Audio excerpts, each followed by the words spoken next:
And welcome, Hoosier fans, to this week's edition of Banner Monday, where we kick off each week by doing what IU fans love more than anything else, talking hoops. This is the 13th edition of Banner Monday, and it is our 475th episode overall of the Assembly Call, recorded on the afternoon of Monday, January 28th, 2019. I am your host, Jerod Morris, and let's begin this edition of the Assembly Call how we begin every edition of the Assembly Call, and that is with our Hoosier Proud Banner moment. So it has been another week in which banner moments have been difficult to come by, obviously, but I had a helpful realization while watching Archie's press conference after Friday night's debacle against Michigan. One comment in particular that he made really stuck out to me. Here's the comment. Quote, "I take great pride in looking back on how I would feel as a player right now, and what would I want from my coaches right now. And the bottom line is that I would just want somebody that would just work it. Just work me, man. Just get me better. Find a way to do that. That's what I would want. I would want to be with my staff. I would want to be on the floor right now working. That feeling doesn't go away until you work it out. That's what we've got to give to them," unquote. And the reason this comment struck me is because it paints a pretty clear picture of the kind of player that is going to succeed under Archie Miller. A grinder, a gym rat, a person who probably burns hotter after a loss than they glow coolly after a win. In other words, a person whose fallback solution to tough times or a crisis of confidence is to work their way back into playing better and feeling better. It's not to say that Archie isn't interested in the psychology of his players. I'm certain he is. But it seems clear that he believes physical basketball work is the best path to building basketball confidence and improving whatever psychological barriers may be impeding progress. Agree or disagree, if that's his approach, then he's going to be more successful with players who share that approach. Now, I don't know enough about the current players on our team and their individual habits and personalities to tell you one way or the other who fits this description and who doesn't, so I won't even guess. But I do believe that the trying times Indiana is going through right now will undoubtedly reveal the presence or absence of these traits. Those who have them, the grinders, the gym rats, the workers, will end up being important parts of the solution that help Indiana emerge from this dark cloud. Those who don't, won't. And while there is no way to paint this devastating losing streak as anything but an abject disaster, it is possible for something good to come out of it if this experience ends up helping Archie solidify the long-term foundation of the program he's trying to build. Unfortunate as it may be, he has the opportunity right now to find out which players share his mindset and which ones don't, to find out who is on his page and who isn't.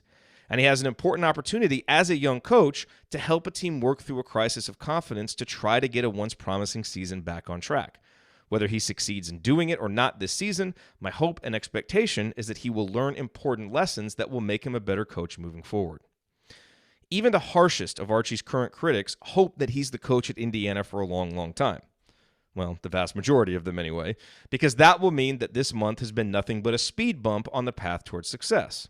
To be fair, it's been a pretty rough speed bump, one that seems to have thrown the entire car out of alignment, so no matter how much success Archie has moving forward, this month seems destined to always be part of his IU narrative.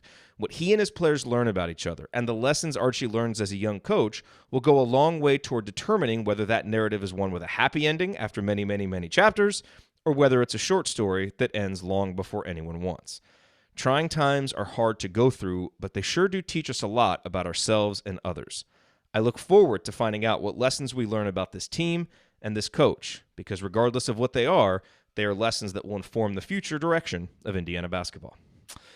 Alrighty, well, it is just me on the mailbag today here on Banner Monday. Ryan has radio duty, and so over in San Diego, so our schedules did not align to record early, but I will be here to answer questions for about the next 20 minutes or so, and then as we always do, Mike DeCourcy will be here to talk IU and to take a look around the Big Ten, and then Josh Wilson is going to be here to help me preview IU Rutgers. And let me preview our preview of IU Rutgers, because I've been digging into Rutgers. This is going to be a tricky matchup. This is probably the best, most confident Rutgers team that we've seen since they joined the Big Ten. It's going to be a tricky, tricky road test for Indiana. It would have been tricky if Indiana was playing well, given how the Hoosiers are playing. Sometimes, I do the research for these previews and I feel better afterwards. I did not after doing the research for this one. So maybe it's just kind of general pessimism that is taking over after a 6-game losing streak, but it's going to be a tough one. And then, of course, remember that Basketball 201 now on Tuesdays, so we'll have that tomorrow afternoon with Ben Ladner. And finally, before we get into the mailbag questions, I'll just remind you that when you need to use tickets, go to SeatGeek, use the URL iutickets.shop and the promo code assembly. And you'll get $10 off your first purchase. And at SeatGeek, you always get the best prices on tickets and the best value. So go there, check them out, iutickets.shop. All right, and awesome to see those of you who are here live. It's we have fewer live visitors, live viewers now on Mondays. But those of you who are here, the loyalists, just know that I really, really appreciate it. Okay, so let's hit the mailbag here. From Jonathan, I understand that Virginia has fully built their system and has the athleticism, depth, and talent to run the pack line the way Bennett wants. But watching them play the defense using skills like jumping straight up with verticality, the seamless rotations they make once they get out of a double team, the way they switch up how they defend screens, what does it take to get there? Is it as simple as depth or talent or athleticism? How are we not seeing glimpses of these skills even if it's not consistent? The first thing that I would say to this, Jonathan, is I do think, certainly not as many recently, but we were seeing glimpses of these skills earlier in the season. Like you saw some brilliant rotations. You saw a team that was really connected at times defensively and that played elite basketball at times defensively. Those are certainly, fewer and further between now, and most of them are in the rear view as this team has just completely lost confidence both on the offensive end and on the defensive end, and they just don't have the same connectedness, and there are all kinds of reasons for that, which we've talked about. But, what I would say about, Virginia, I think the first thing two things that are really important to understand. What does it take to get there? Well, number one, it's going to take more time. A defense like the pack line is going to take time for a coach to install, to build a foundation with players who are in the system for a while. So let me give you a few numbers that illustrate this. Tony Bennett took over at Virginia in 2010. All right, that season, Virginia's adjusted defensive efficiency was 97.2. All right, that was 71st in the country. They went 15-16 that year. Tony Bennett's second season, 2011, their adjusted defensive efficiency was 98. So it actually got a little bit worse. And it was 71st in the country. So in terms of the ranking, it was the same. They were 16-15 that year. So those first two seasons, very stagnant. All right. 2012, they moved up. They were fifth. Their adjusted defensive efficiency was 89.3. They improved to 22-10. The next season, they dropped back to 25th with an adjusted defensive efficiency of 92. And then from 2014 through today, they have never been worse than 7th in the country in adjusted defensive efficiency. But you see, those first 2 years were difficult, and there was even a bit of a step back in the fourth year.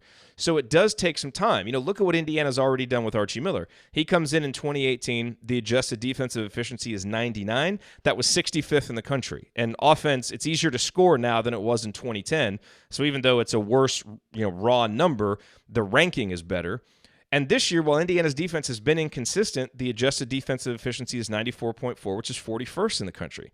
I mean, that right there is already better than where Virginia was at the same time. Now, I am not saying that Indiana under Archie Miller will become Virginia, because whenever this comparison comes out, to a certain extent, it's like comparing a basketball player to LeBron. If you're trying to compare a college defense to Virginia, I mean, they're the best. They are the most consistent. So, look, if Archie can build a defense like what Tony Bennett has, that would be phenomenal. And that's a great bar to shoot for. But just understand when you make that comparison that you're talking about, the son of the guy who, who created this defense and who teaches it and coaches it better than anybody else. So just understand that. And the other thing to remember, and Jonathan points this out, is, depth, talent, and athleticism. Yes, you need all of those things. And Indiana doesn't have that right now. You need good individual defenders. I thought it was so instructive. We talked with Dylan Burkhart of Hoops about Michigan and their improved defense. And so much has been made of, Luke Yaklich and this new system that they have and all of that. And Dylan was like, yeah, all that stuff is good. They also have some just great individual defenders. Xavier Simpson is a great individual defender. Charles Matthews, a great individual defender. Look at what Virginia has. They have guys like DeAndre Hunter who are NBA-level talents and great individual defenders. And so it's all these things. It's, building the system, it's having a foundation for the system, and then it's recruiting the players that fit that system and allowing them to get old in the system. And we are so young in that process with Archie Miller right now. But, you hired a coach that has this defensive philosophy. You have to commit to it and give it time to see. If you're going to judge it a year and a half in, you might as well have not even let him come in and try and stall it anyway, because it was going to take a while. So, the answer to your question is I think it takes all of those things, Jonathan, and I think we have to be patient. And I think when you see, some of the recruits that Archie has brought in, guys like Jerome Hunter, guys like Race Thompson, a guy like Armand Franklin, he's bringing in guys that fit that system better than the existing players that were here. And that's important, and now we're going to have to see how they grow into that. So really good question, Jonathan, and hopefully, going back to those initial numbers that Virginia had, make Indiana fans feel at least a little bit better about the progress that is being made, despite the clear steps back over the last month. So Jeff asked, why is Evan Fitzner playing? Why is he still playing? Is he really a better option off the bench than Clifton Moore or Jake Forrester? Well, if you listen to the postgame show, you know that I felt that Clifton Moore should have gotten at least some time against Michigan. So I would have liked to see that. I think he'll have to play against Rutgers, and we'll get to that in our preview because they're so big. The two reasons why I think Evan Fitzner continues to play and will continue to play, certainly as long as Deron Davis is out, number one is shooting. I know he hasn't been making shots, but he's capable of it, and this team has such a dearth of shooting that if a guy seems to have a pulse behind the three-point line, he's going to get some time. And so at a minimum, having Evan out on the court helps to space the floor. He's got a little bit of gravity because people know that he can shoot, and so that's going to help open things up. And the fact of the matter is, and this isn't great for our defense, but he right now may be the most consistent defender we have in terms of the big guys at recognizing and defending ball screens. Now, he's a little bit slow in his movements, but in terms of recognizing, when a ball screen is happening, that he needs to get out and hedge and do some of those things, I think he has better recognition, even at times, than Juwan does. So I think that's probably why he's playing. I think Clifton has gotten better in that area. I haven't really seen enough of Jake to know. But I think those are the reasons why he's playing. I think it's defensible at this point, given that the team needs shooting and that so many players have been inconsistent defensively. But I would also like to see a guy like Clifton get some time in there, and at some point, if Evan just doesn't, make another three or get going from back there, maybe that changes. But right now, just understand how limited Archie is in terms of options on the bench. And he tried to give Demezy some more playing time, in that Michigan game. And I think for matchup purposes, it was, maybe harder to get Clifton and Jake in there, but I think they'll get time against Rutgers. And so we'll have to see how they do at that time. Another question from the community. What do you guys think about roster makeup going forward? Our senior leaders will be Devontae and Deron if they are even still in the program. Recruiting by the previous regime and defections to the NBA have really hurt this roster. They have. And I don't want to spend too much time on this because so much can change between today and the start of next season. Recruits, does Indiana get Keon Brooks or some other recruit? What kind of transfers happen? Does Indiana have guys transfer out, which, wouldn't shock me. I wouldn't speculate on individuals, but just that general concept of could guys transfer out? Sure, it's the second year of a new coach and, you've had kind of a rough season. Wouldn't be shocking at all. But then who transfers in? Either a grad transfer or, maybe some other transfer because a lot of guys will be available. But if you look at it just in terms of what you would project right now, based on the guys that are here, you would have ball handlers that include Devontae Green, Al Durham, Rob Finney, and Armand Franklin. Your wings would be Justin Smith, Jerome Hunter, and Demezy Anderson. And then your bigs are Clifton Moore, Jake Forrester, Race Thompson, Trace Jackson Davis, and Deron Davis. You might be able to, to call Race a wing because I know he can kind of pick and pop and shoot a little bit, but it's kind of tough because we haven't really seen him play. But I think when you look at that, it's a roster that has some size. It's a roster that has some athletic ability. But clearly you're going to have to replace your go-to scoring because you don't have Romeo and Juwan. And so that's going to be the big question. The scoring is going to be more balanced, but do you have kind of a go-to scorer?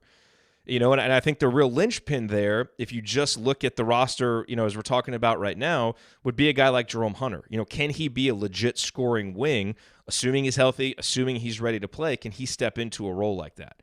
he would be a huge X factor in that lineup. And then you would need guys like Devontae and Al and Rob to pick up the scoring, shoot a little bit more consistently.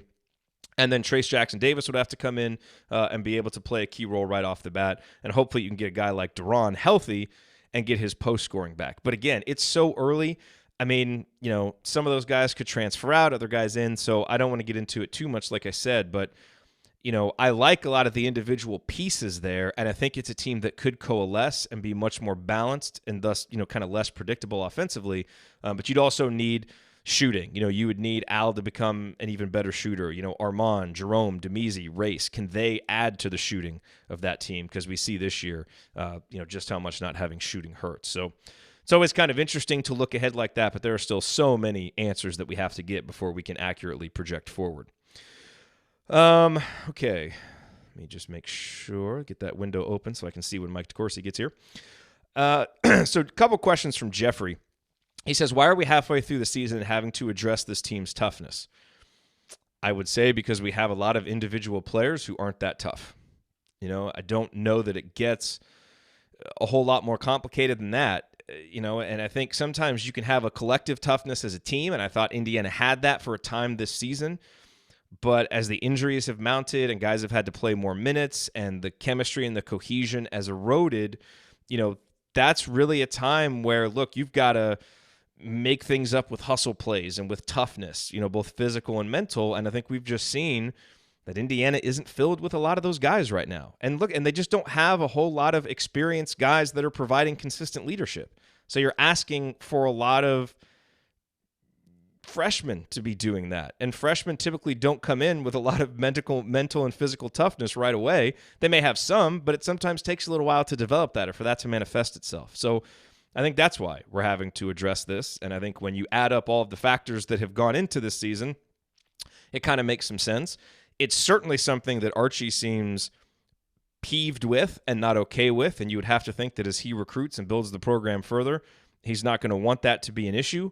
But it's been an issue in this program for a while now, and it clearly hasn't been fixed. And so there's, accountability that can go in a lot of different ways there. But I think ultimately it boils down to, if you want to have a tough team, you've got to have tough individual players. And that starts with recruiting the right guys that fit your personality and your system as a coach. To me, I think we've got to give Archie some more time to do that. Now, I would like to see Archie do, I'm not in practice, so all we see are the 5% of what happens overall, which we see at the game. I would like to see him, bench a guy who's not running and do some of that stuff as much as the next guy. But I think we also have to remember, again, that the options are much more limited this season with what he can do. And yes, at some point there comes a time when you just have to say, hey, I'm just going to put in some guys that are going to play hard to send a message. Are we at that point? I don't know. If we get off to a start like we do, like we have been against Rutgers, I would kind of like to see him do a Greg Popovich and just, call a timeout right away. More to just kind of rally the guys and get them on the same page than, just to chew them out or yell at them. But that's what I would say. I mean, I think you've just got to have tough individuals. I think we do have a tough coach. I think we do have a tough-minded coach.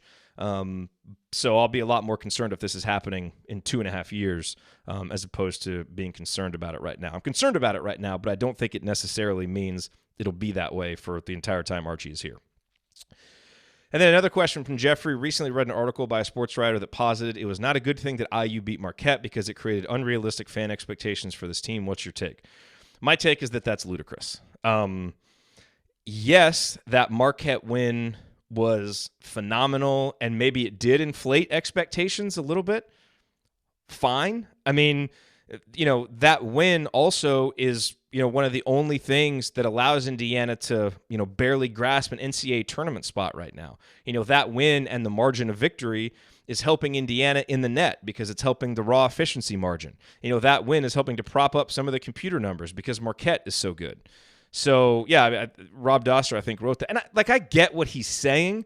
Like, there were a lot of things that probably created unrealistic expectations. That would be like saying, having healthy guys entering practice created unrealistic expectations because we weren't going to have all our guys for the season. Well, yeah, a lot of projections for this team were made thinking Jerome Hunter would be a key player off the bench and Race Thompson could come in and spell Deron Davis or spell Juwan Morgan, and Deron Davis could be a scorer off the bench and Devontae Green would progress. Like, none of those things happened. So I don't really buy that, because I think at different points in time there have been different expectations, and maybe you can say they were a little unrealistic, but they felt reasonable at the time. But let's also take into account that things have happened beyond just the team's play being bad. Like, there have been reasons for that have been out of the players' or coaches' control. I don't think the players and coaches have done enough with the things they can control your controllables, as Coach Tonsoni likes to say, but there are also things that have been out of their control, and I think those have caused much more of an issue than IU beating Marquette and fans getting excited about, their talented team in the new season. So that's what I would say. And I certainly would not give that win back, because if we do get this thing turned around and start winning some games, that's going to be one of the wins that can get us into the NCAA tournament. So the other thing that I wanted to share with you is just something from Coach that he sent me via email, and I asked him if I could share it, and he said yes. And Coach will, occasionally just send me these emails with his thoughts, and I always appreciate getting them. And this came on the heels of being at the Michigan State-Purdue game. And so let me just read out some of what Coach said. He said, the preseason outlook for IU included a full roster. Thompson and Hunter would have helped this team tremendously. The injuries have prevented growth of the team as a whole. After covering Michigan State versus Purdue, I realized that our current roster, in terms of players who are healthy and available to play, are not on their level from a depth and talent standpoint, meaning not on Michigan State and Purdue's level. Purdue's bench goes 9-10 deep in the first half to build the lead. Michigan State, facing injuries itself, had to play 3 post players, but all those guys have been in the program. They're experienced players. Izzo said after the game, quote, my freshmen needed diapers today, unquote. Young talent gets exposed in tough environments. We have 3 players who can be consistently counted on when healthy, and 2 of them are freshmen. McRoberts and Smith are not playing at the level needed or that they've shown. They haven't been able to reach that high level consistently. Devontae did not make the progress everyone was looking for. Deron has obviously been injured. Fitzner struggling with a shot. Durham, a nice piece who's improving but hasn't yet emerged as a huge difference maker. Trying to win consistently on the road in the Big Ten takes players and depth. Izzo again stated that his team is fatigued after 4 road games in 5. Purdue plays 9 guys. They all contribute. The analysis of Archie should not be how bad he has been during the 6-game losing streak, but how good he is to have squeezed out some good wins while dealing with a struggling roster. And I think a lot of that makes sense. So, wise words as always from Coach. The other thing he said is, another item, both teams last night shot less than 40% from 2, but shot better from 3-point range. The lane is tough to score in versus Big Ten teams. Hence, when Romeo and Morgan need to score at the rim, it becomes difficult. This team is basically Minnesota from last year, expected to be top 4, but simply destroyed by injuries. And Minnesota last year had a guy like Nate Mason, but he couldn't do it all himself. And so, a lot of things are contributing to this, and I understand the frustration and all of that. But I just think if you're not willing to view this season with nuance, and if you're not willing to challenge yourself to really see the difference between explanations and excuses, then I think you're just taking a lazy view and you're looking for a simplistic answer that, if you want that to lead to, some kind of reasonable solution moving forward, it won't. So you got to take all those things into account when you view this. And obviously, hopefully things improve and hopefully things get better. But there are a lot of legit reasons why things have gone as they have. What I want to see, and what I think we all want to see, is for the team to do better at controlling the things they can control. The consistency of their effort, their focus, some of those things, and trying to figure out a way collectively to get more of that toughness that Jeffrey was alluding to, and to figure out a way to improve their confidence. Because this is not a good shooting team, but it's not just a close your eyes and start praying shooting team. Like, they've got some shooters. They're better than what they've been. Now we just want to start seeing it. Even if they're going to lose to some good teams, which they will, at least go out there and play to where it looks like, right, you know what, they played really hard, they played well, they did some of the things they wanted to do, but because of these limitations, this other team was better and they won. That, I think, has been the most frustrating part about these losses is it's like, man, yeah, some of these teams are probably better than us, but we didn't even give it a chance. Like, we didn't even compete. And that, I think, is the biggest thing over the second half of the season that we all want to see. So hopefully that is what we see. All right, let's move on here. Coming up on the Assembly Call, it is time for our Big Ten Roundup with Mike DeCourcy from BTN and the Sporting News. We will get his thoughts on the many issues plaguing Indiana, which ones are fixable, which ones aren't. And then we'll talk about the surging Boilermakers. Stick with us here on the Assembly Call.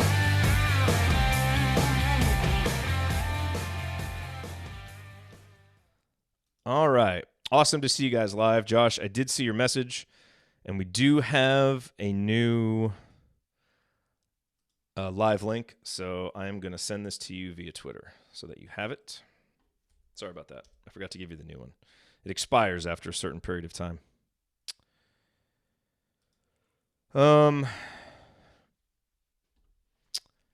Joel is debating what to ask Archie tonight. Joel, you ask great questions, so I don't know if you need any suggestions. If I could ask Archie anything, I would ask him, when things started to go south at the very beginning of that Michigan game, did he think about trying to call a timeout maybe after they'd scored on 3 straight possessions? Not necessarily to ream the guys, but just to settle everybody down, figure something out, just stop the momentum. Did he think about that, and why didn't he? Because it just seemed like such an obvious point to do it given all the tough starts and then how out of hand that got so early. So that would have been my question. Did you think about either calling a timeout or even making some kind of wholesale substitution?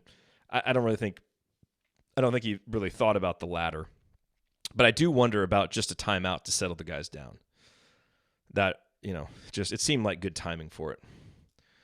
All right, so let's bring Mr. DeCourcy in here. All right, let me unmute him. Mike. How are you today, Jerod? I'm doing well. How are you? I'm good. All right. Have you gotten a lot of good feedback on the on your final thought from Basketball and Beyond? What's cool about it is that, first of all, I've got a ton of retweets from the clip that BTN sent out, retweets, likes. I didn't get ratioed, as they say. I get a lot of feedback, like, negatively. And what's interesting about it is that, like, there are 2 fan bases that think it's about them. So it was inspired by one, but it applies to 2. Are you gonna reveal who it was inspired by, or you just want to let that be a mystery that endures?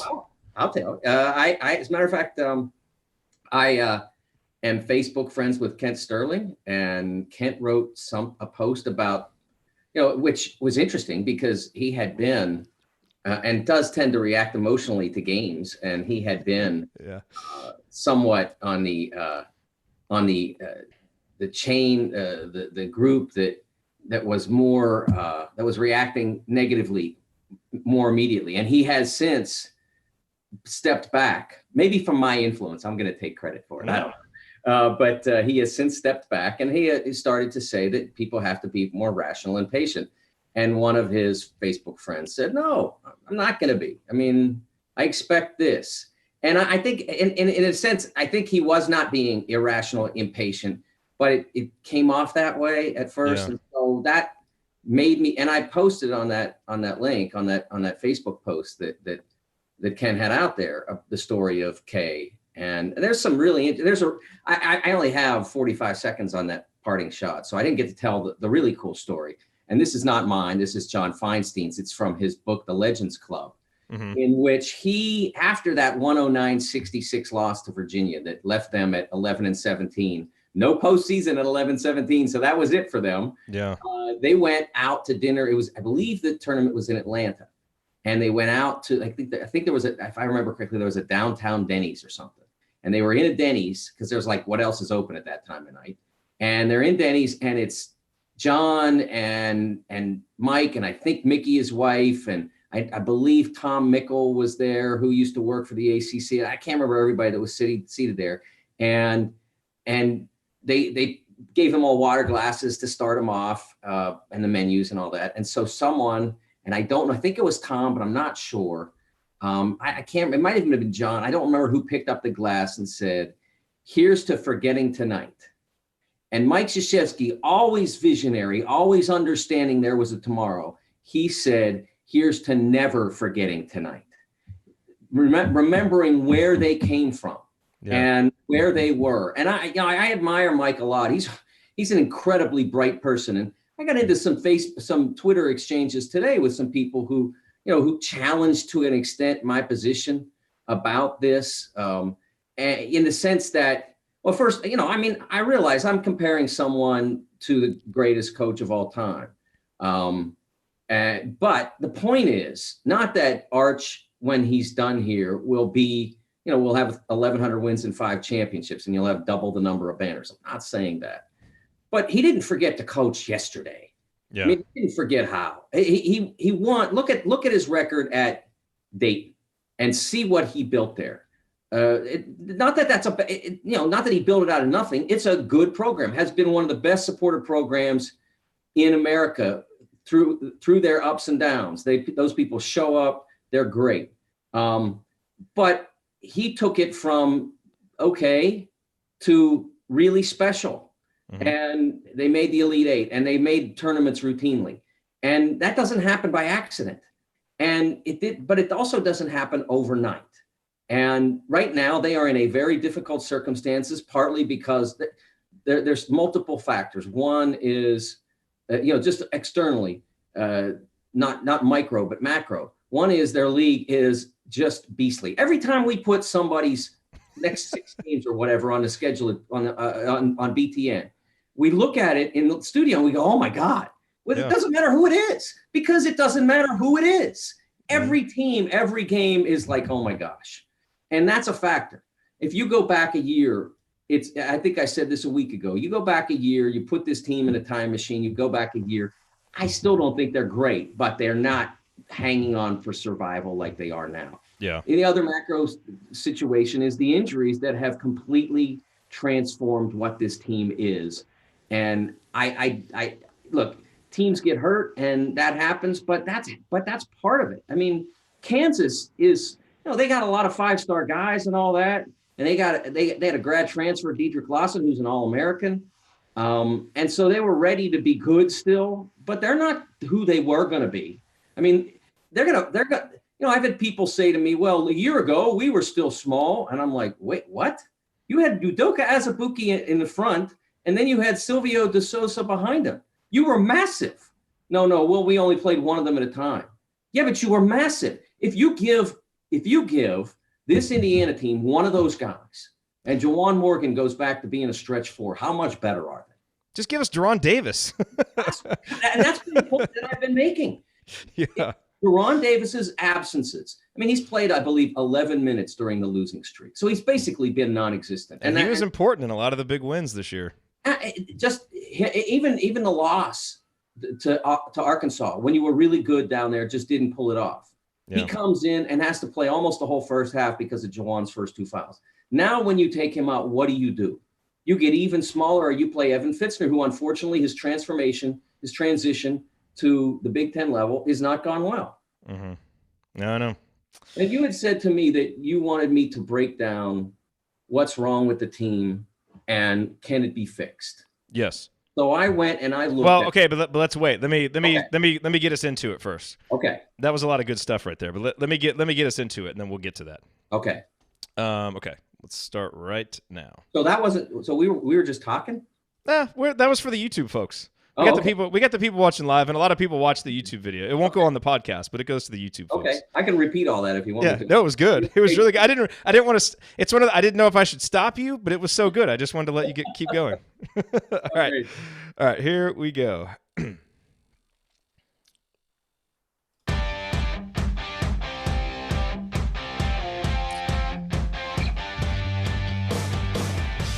Welcome back to Banner Monday. Each week here in our second segment, we zoom out to get an objective opinion on our Hoosiers and to look at how things are going across the Big Ten Conference. There's no one better to do that than Mike DeCourcy, who covers Big Ten hoops for BTN in addition to his columns for the Sporting News. Mike, welcome back to Banner Monday. Nice to be back. So, since we last talked, this is becoming a routine here. 2 more losses for Indiana, the losing streak now at 6 games. Obviously, a litany of issues have contributed to this. So I want to get your take on which of the issues you think are fixable, and which ones just kind of need to be accepted as deficiencies that this team probably isn't going to move past the rest of the season. Well, I think the first question, the biggest problem they have is that they're too small. And that I don't know if it's fixable because I don't know Deron Davis's prognosis. And it doesn't appear that anyone else on the bench who has been out injured, who has size, is ready to make a contribution, either physically or from a basketball standpoint. So I don't expect that it's super fixable. I hope that it's fixable because I'd love to see Deron get to finish the year for his sake. And obviously you want to see all the teams in the conference and all the teams in the country play at full strength. I want every player to be healthy. So I hope that can be fixed. But the impact of that issue on the Hoosiers is obvious. I mean, I just got done looking it up. They're 11th in the league in rebound margin. And a lot of people don't like that stat, but I think it tells a lot. And I understand that there are variables that affect it, but if you're not rebounding, if you're ranked 11th in this league in rebounding, you're not rebounding. And if the reason they're not rebounding is because they're too small. And that's, you have a very capable player in Juwan Morgan who in the right matchup can function as a center and really bother certain teams. But when he's had to do it as a steady diet with no relief and essentially no backup for basically the entire losing streak, it doesn't work. It's too much to ask of him, and he becomes less effective at the things he does well. So what do you think are some issues the team is facing that are fixable, that they might be able to get better at? Well, I think the biggest issue with this team as it's constituted now, beyond what I just mentioned, is that they can't shoot. And I understand why Arch puts Zach McRoberts out in the starting lineup. And part of it is that if you don't start a guy like him, who is an energy guy, who's a defender, who's a possession, gets you extra possessions and things like that, if you don't start him, sometimes you don't know where to put him in. I mean, there aren't a lot of situations that call for a guy who's a non-scorer. Usually you like to bring something off the bench that can give you some pop. Well, I don't think that's working for the Hoosiers. I think other teams in this league look at their scout and say, this is an easy team to guard. We don't have to worry about anybody making shots except maybe the point guard. So we make sure we don't rotate too far off of him when they're running their offense. And the center, who very rarely goes out there because it's hard to run an offense when your biggest guy is 20 feet from the goal. It's not impossible on certain sets, certainly on pick and pops, you could do that. But it's not common that you take all of your players out of the post. And so you're starting 3 perimeter players. You're the primary offensive weapons on most teams in terms of perimeter scoring, in terms of deep shooting. Your 2 wings and your nominal, you're the guy who should be a stretch 4, especially since he's a guy like Justin, who is not a big power guy. Who's going to grab rebounds. He's a dynamic player, so he should be a stretch 4. Well, all 3 of them are shooting in the 200s from 3-point range. The highest is Justin at 267. The other 2 are shooting 200. That's Zach, and 211. That's Romeo. They're the easiest team in the league to guard right now. With that lineup, it's no wonder they get off to slow starts because everybody just sags and make sure that Romeo doesn't have driving lanes. And like I said, you have to make sure the ball doesn't rotate back to Rob open if you're a defensive team. That's not that hard to do when you don't have to worry about anybody else hurting you with a shot. And so they become easy to guard in that lineup. I think they have to make a move to Al Durham in the starting lineup. I understand you want to bring something off the bench, but you can't start all these games in a hole, and you can't run good offense from the jump if you have 3 non-shooters on the perimeter. I just don't see how it's feasible. Yeah, I agree.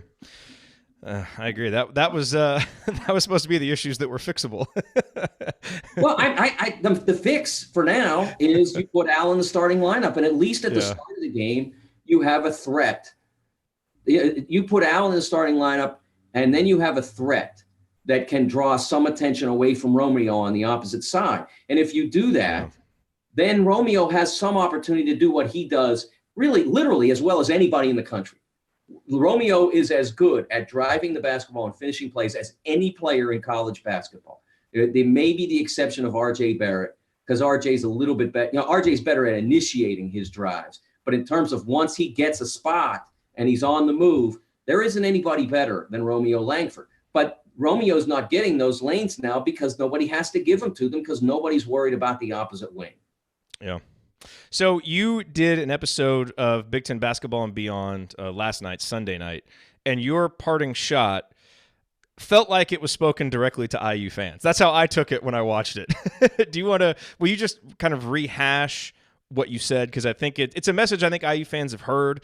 Some are probably sick of hearing it because, for whatever reason, they've made up their mind about this season and this coach. And they're just choosing to be negative about it. But I think it's an important one the most open-minded IU fans will appreciate. It was, and what was funny about it was at the time I came up with it, it was inspired by a Facebook post from my friend Kent Sterling in which he declared that people need to be patient, essentially. And one of his Facebook friends, who I don't know, responded with sort of like coming back at, I think we deserve better. I think we can, we deserve not better coach necessarily, but better basketball.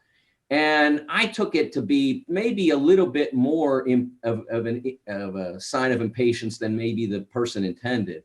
But it triggered in me the memory of Coach K in year 3. And remember, that's year 3, not year 2. Year 3, Duke went 11-17. I believe the season was 1982-83 was his 3rd year. And they went 11-17, and they lost 109-66 in their only ACC tournament game against Virginia and Ralph Sampson. And he thought, a lot of people thought he was going to get fired, and he wasn't certain.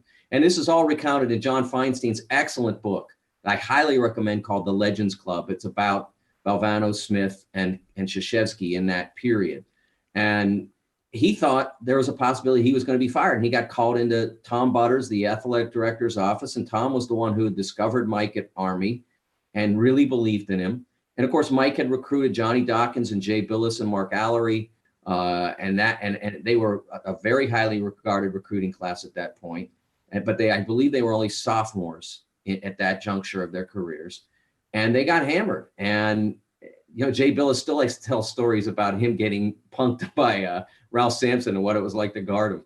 And so instead of getting a pink slip when he walked into Butters' office, which he thought was possible, he was handed a contract extension.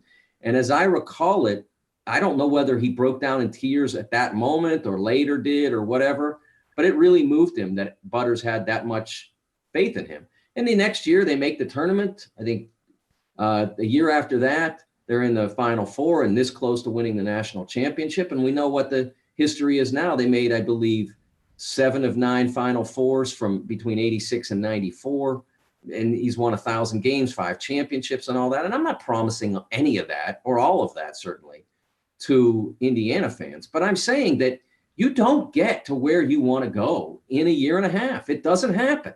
It happened at Kentucky for one simple reason. John Calipari, when he was at Memphis, had collected a group of players who wanted to play for him, who knew they wanted to play for him. And when he was offered the Kentucky job, they said, well, okay, we'll play for you at Kentucky. And so they got off started with the Elite Eight, John Wall, DeMarcus Cousins team, and it's been rolling ever since. But it doesn't happen for anybody overnight. It takes time. Some programs move faster than others because what's in place is more attractive and more proficient. But that ship sailed on Indiana when Thomas Bryant, and no judgment here, and OG Anunoby, hey, they decided it was time to go pro. James Blackman, no judgment on that. At least 2 of those guys are still in the league. I'm not sure where James is. He's in Italy. So no one's criticizing them for becoming professionals. But when they decided to leave, the chance for this to become an instant turnaround was gone. It was going at that point to take some time. And I worried when Romeo signed that people would think that it was an automatic deal. And if Romeo were a 40% three-point shooter, maybe it would be. But he's not that guy. He wasn't in high school, and he's not now. And you can't blame his teammates or Arch or anyone else for the fact he's shooting 20% from three-point range. That's the player he was when he walked in. There hasn't been enough time to change that. Yep. All right. Well, let's we got one question from Twitter here that I wanted to ask you real quick. From Nick. Do you think Indiana makes the tourney, and how many Big Ten teams do you think make the tournament? You know, I when the projections started coming out a few weeks ago, I told people who were saying 10 teams and all that. My problem with NCAA tournament projections is that they aren't projections. They are, I don't know what the proper word for it is. They are evaluations. If the tournament started right now, this is how many we'd have. This is who would be in. I don't care. I mean, I can't imagine anything I could possibly care less about than who would make the tournament if the season started today, because there's still 8 weeks worth of games. Well, 6 weeks, 7 weeks now. That's an enormous amount of data that still has to get dumped into the system for us to find out who goes. So when people started saying 10 teams, I said, hold on a second. Rutgers is really good. Illinois is really dangerous. Penn State still has a puncher's chance. They haven't really punched anybody, but I knew Illinois was going to beat some people, and I knew Rutgers at that point that I said it. Rutgers already had beaten Ohio State and caused some trouble there. So I knew that if you look at it, what you need to get that volume of teams, that's over 70% of a mega conference. In order to do that, you have to have an absolutely compliant bottom. They can't beat anybody that matters, and you still get that many teams in. So I never bought the 10 teams, and I don't buy it today. So I think it'll probably settle around 8. But but it could go either way. It could go to 9. It could shock me and go to 10. It could go down to 7. Does Indiana make it? If they play better. The Rutgers game, people look at that and think, how do we not win that game if you're a Hoosiers fan? And I look at it and I think, man, how are you going to win that game? Because the one thing that Rutgers does better than a lot of teams in this league, but better than they do anything else themselves, is they punish you physically. They can roll 3-4 guys when they're healthy through the post, and they just beat you up. And I don't mean they're dirty. I just mean they just are huge, and they get you out of the way. And Montez Mathis, the wing, is playing better. And Geo Baker, I loved him from the first time I saw him. He was our Iron Man of the Week, our Alro Steel Iron Man of the Week on Beyond last night. He's playing great. So it's a very dangerous game. And if you lose that one, you're looking at the losing streak possibly reaching, I believe, 8 games, because you've got Michigan State behind that.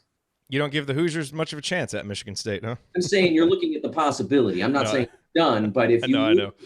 I'm saying that's a real difficult game to win, and you'd already have 7 in the bank. And so, there's one more thing that you asked about. And when you asked about the things they can change, and there's one thing that the players who are on the floor can change, and that is they have to play with confidence.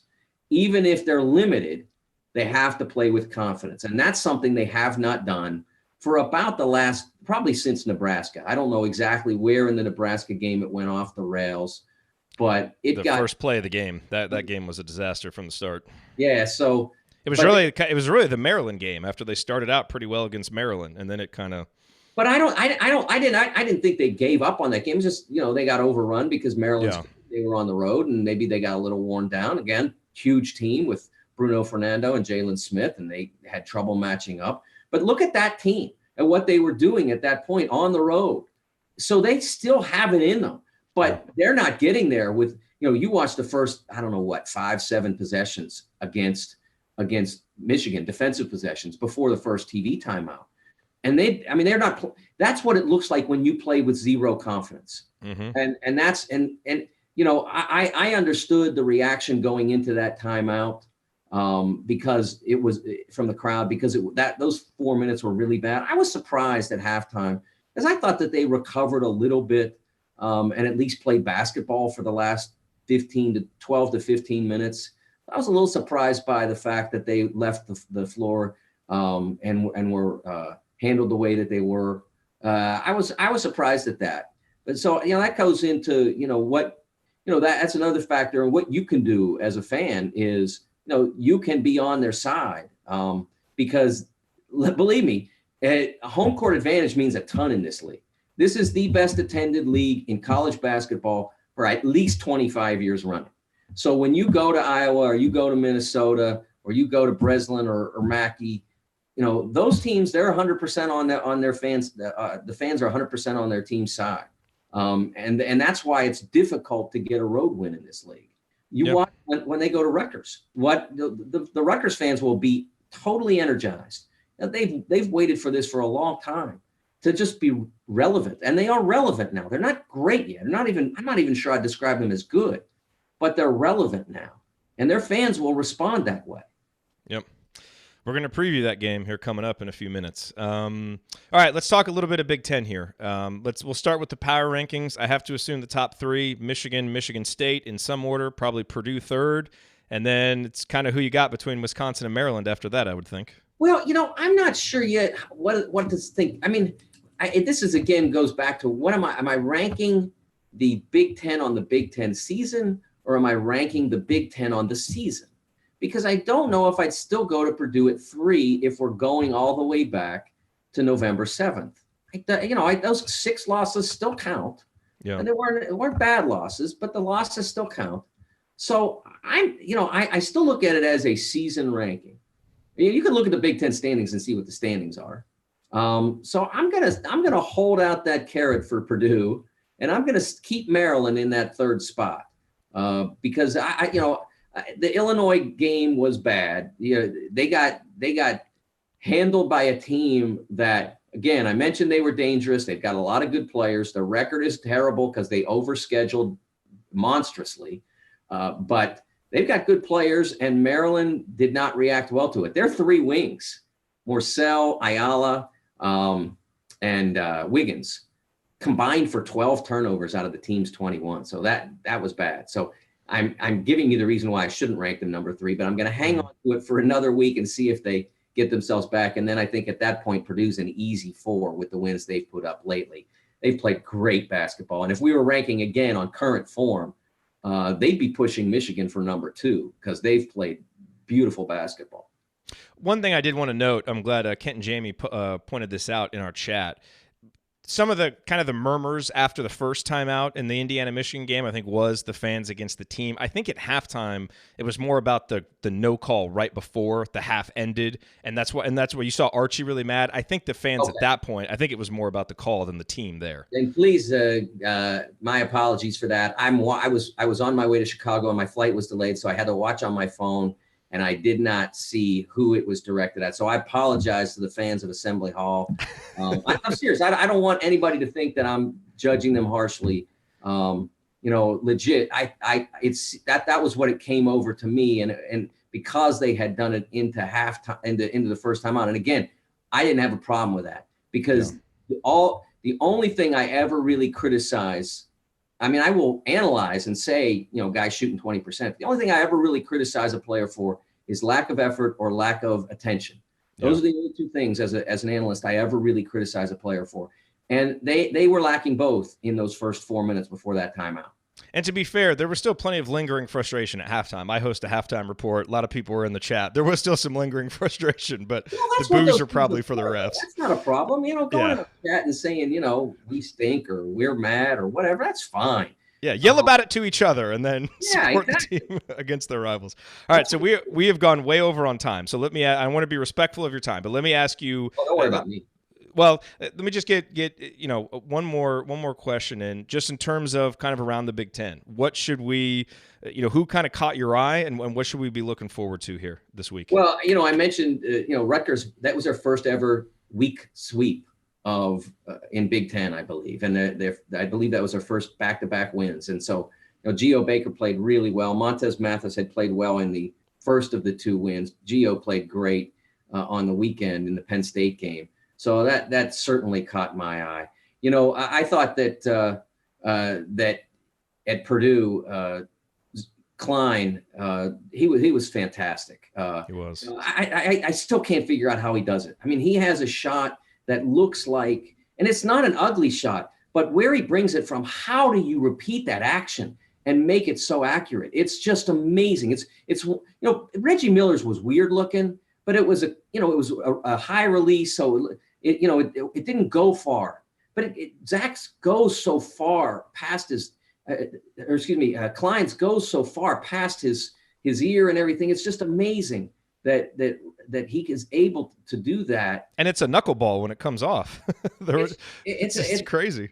It is, and he was terrific in the Michigan State game, and he was really good defensively as well. So that's a player that caught my eye, and Nogel Eastern as well. You know, interesting to me, and this goes back to why Michigan State is great and Cassius Winston is great. Because Nogel Eastern just wore him out in the first half. He threw everything he could at him. And Cash winds up with 24 points, 7-11 from the field. I think he had 8 assists. He's a great player, man. Yeah, he is. So he always catches my eye. He's just doing amazing things. He is. All right. What do you think is the biggest key for Indiana in this Rutgers game? We'll close with that one. Find a way to not get out physical, and you have to make some shots. You're not beating good teams, and everybody in this league with the, I can't say that Penn State's a good team at this point. I think they have they beat Virginia Tech once upon a time. They nearly beat NC State on a neutral floor, so they had the capability to play well. But to beat good teams in this league, you have to make some shots, and that's not happening for Indiana right now. Like I said, I think that they have to seriously consider putting Al in the starting lineup so that when they come out from the jump, they have an offense that can maybe function the way they want it to function, because it's not happening right now with the way they're doing it. The 320% shooters on the perimeter, just too easy to guard. Yep. Mike DeCourcy from the Sporting News, BTN, we always appreciate you coming and providing your insight. Hopefully, one of these weeks we'll be able to talk about an IU victory. But that would be good. Thanks, Jerod. We'll see if it's next week. Thanks, Mike. All righty. Coming up here in our final segment, we're going to talk about this Rutgers game. This is always a game that you kind of circle and pen as a win. Be careful doing it, because this Rutgers team is playing well, and they present some particular matchup problems for the Hoosiers. We'll talk about it next. Stick with us.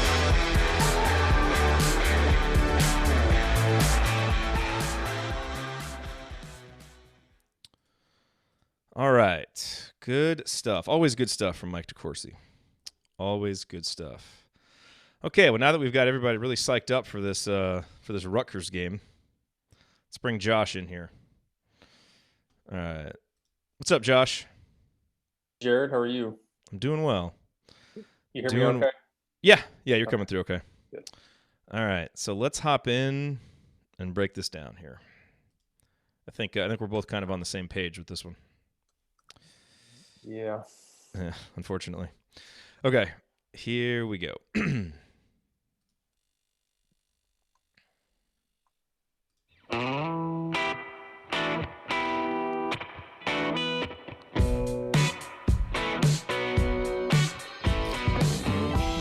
Welcome back to Banner Monday. Each week here in our final segment, we dedicate it to preview Indiana's upcoming opponent for that week. This week, it is Rutgers on Wednesday night.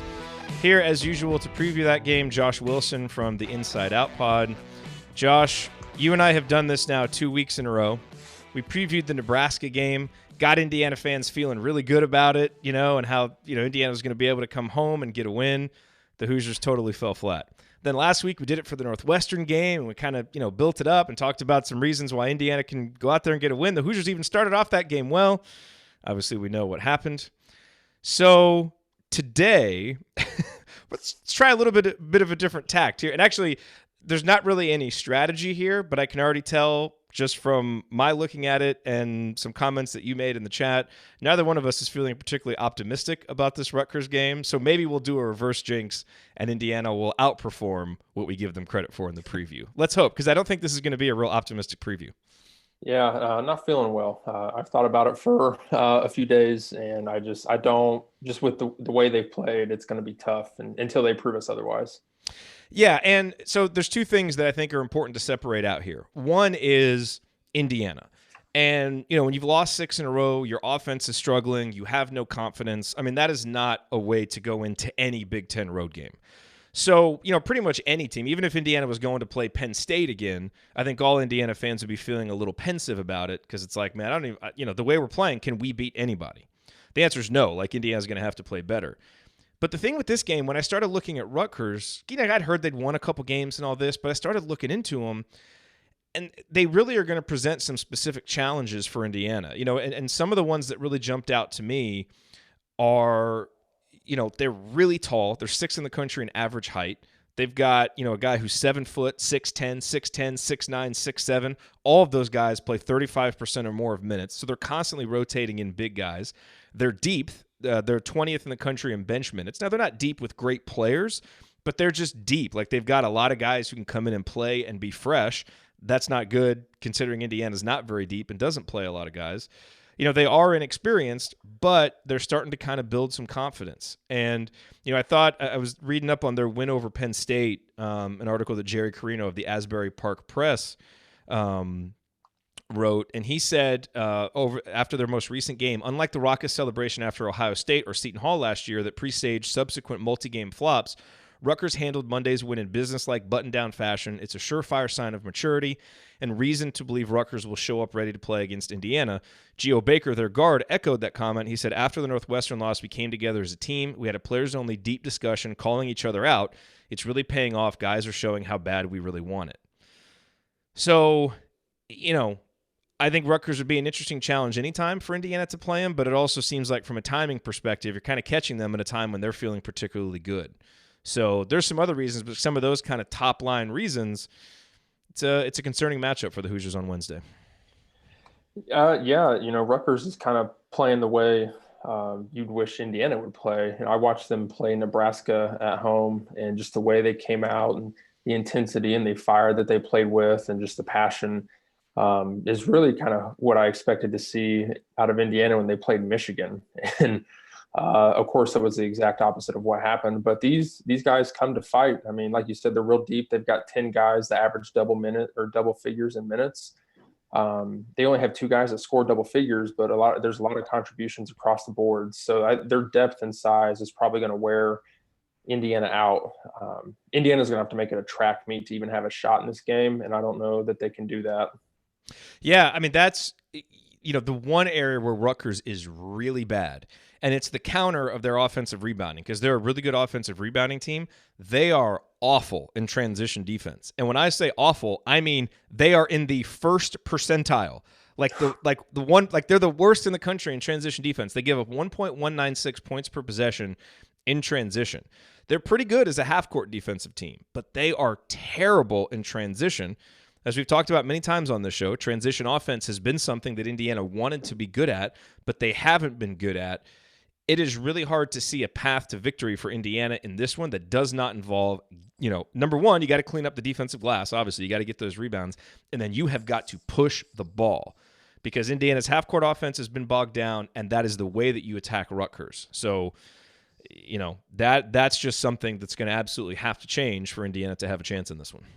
Yeah, and I've scratched my head because in a pure statistical, if you look at it from that point of view, Indiana shoots the 3 ball better than Rutgers. They shoot free throws better than Rutgers. They have a better field goal percentage than Rutgers, but you wouldn't be. I mean, you couldn't tell it in the way they play.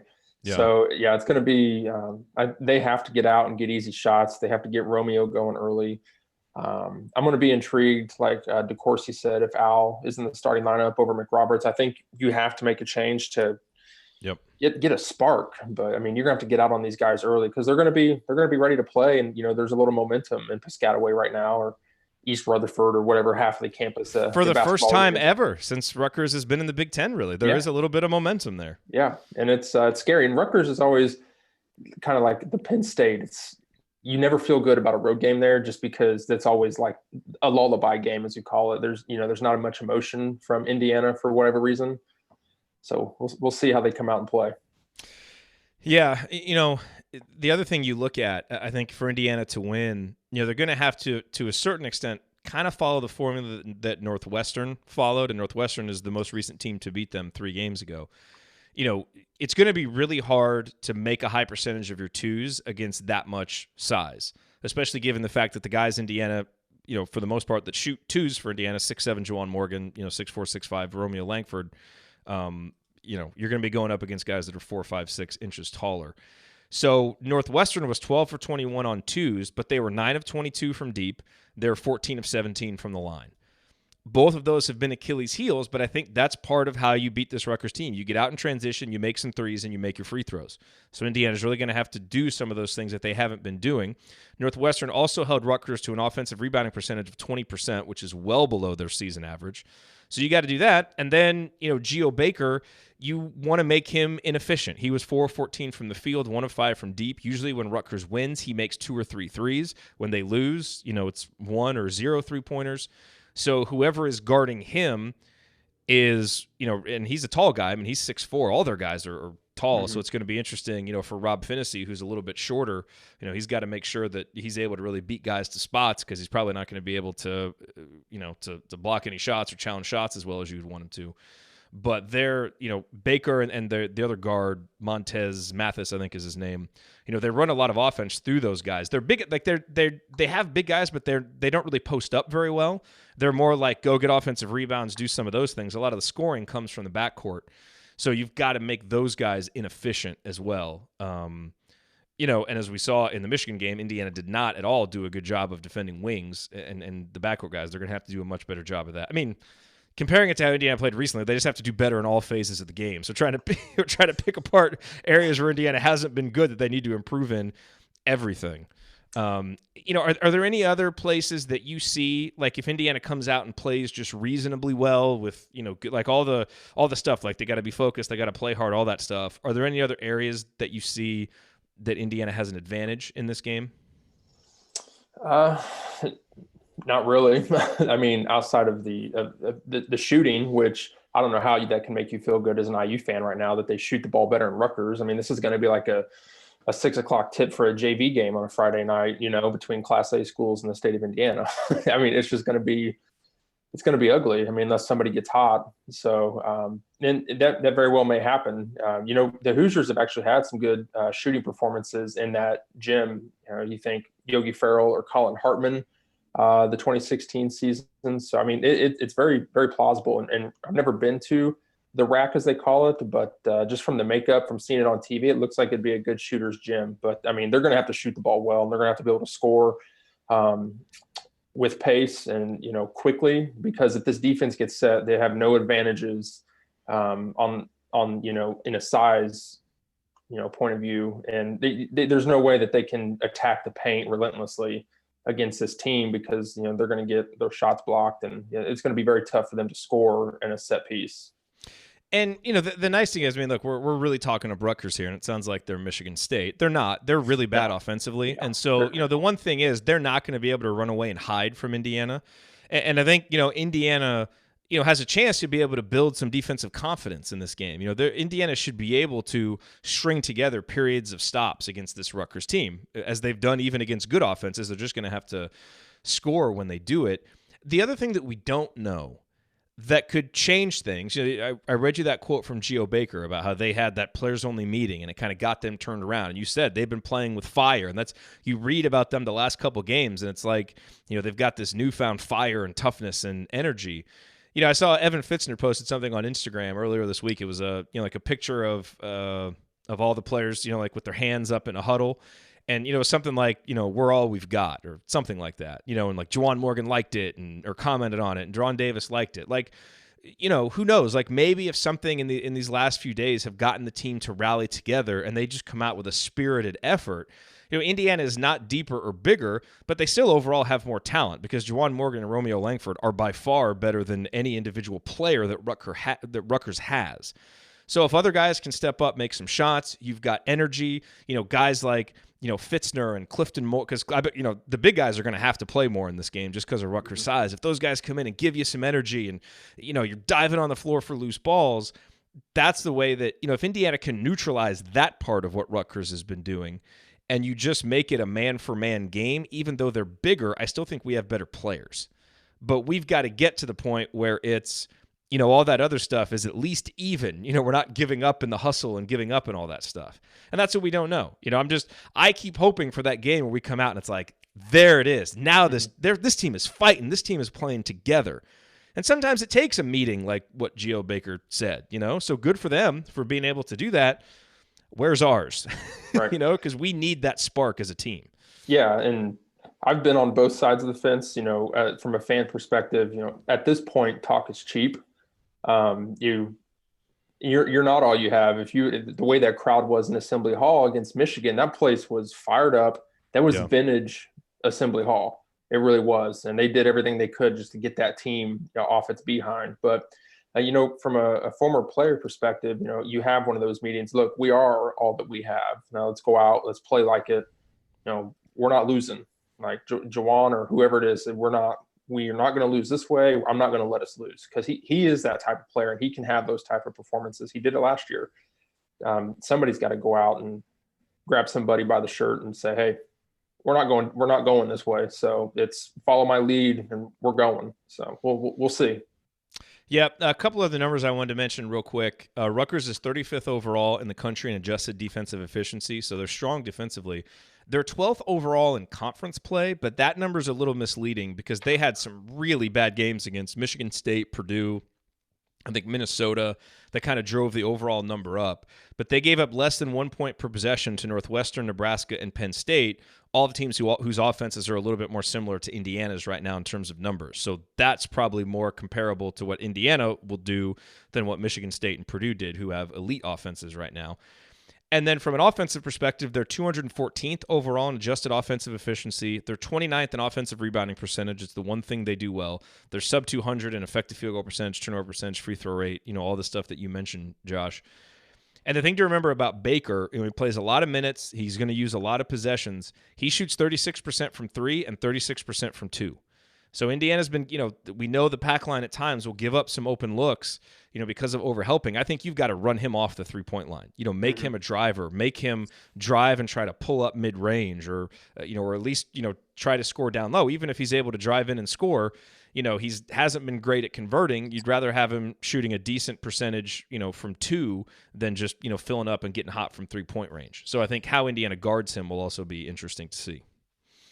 Yeah, I'll be curious to see who matches up with him, because he's the only guy that plays over 30 minutes a game. He plays a little over 34 minutes a game. Second closest is the Eugene Omorui, who happens to lead the team in scoring. He plays 27 minutes, and then he comes off the bench, I think, too, doesn't he?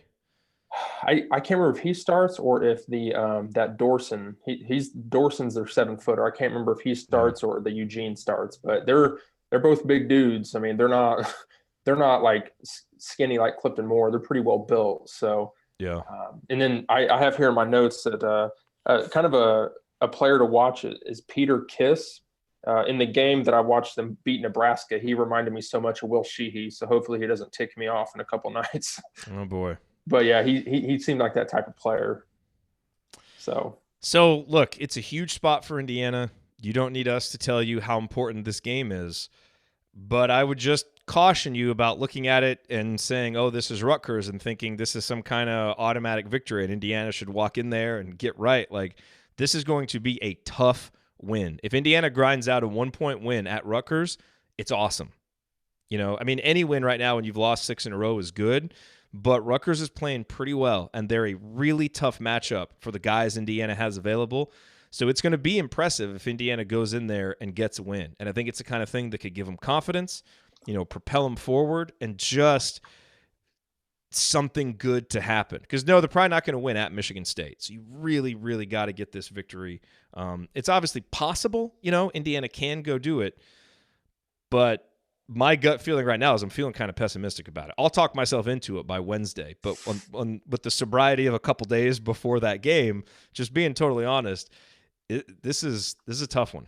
So it is. I've I said in the chat that Rutgers by 12. I've just felt like I don't feel that bad about it. Well, so that was before I really studied some of their offensive numbers and just how terrible they were at shooting. I mean, they shot the ball pretty.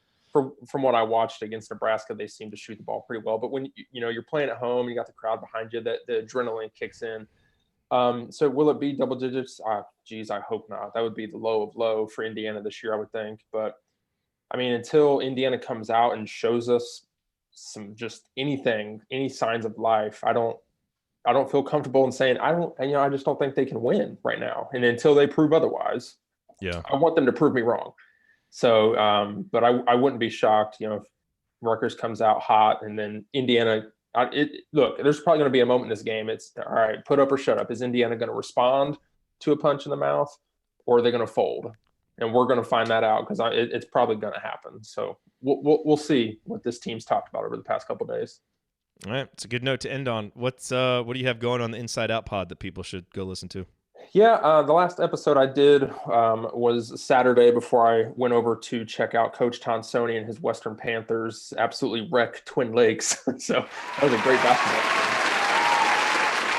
game. They played really well, but I really talked maybe about expectations, just kind of how we should look at this season and, really what this roster and this team's about. And I'll probably, depending on how, I might do a little bit of a Rutgers preview and may talk about Coach Tonsoni's Western Panthers. And then obviously the Pacers got a big game tonight. So it's all Indiana basketball right now. And hopefully I can talk myself into feeling a little bit better about the IU game on Wednesday, but we'll see.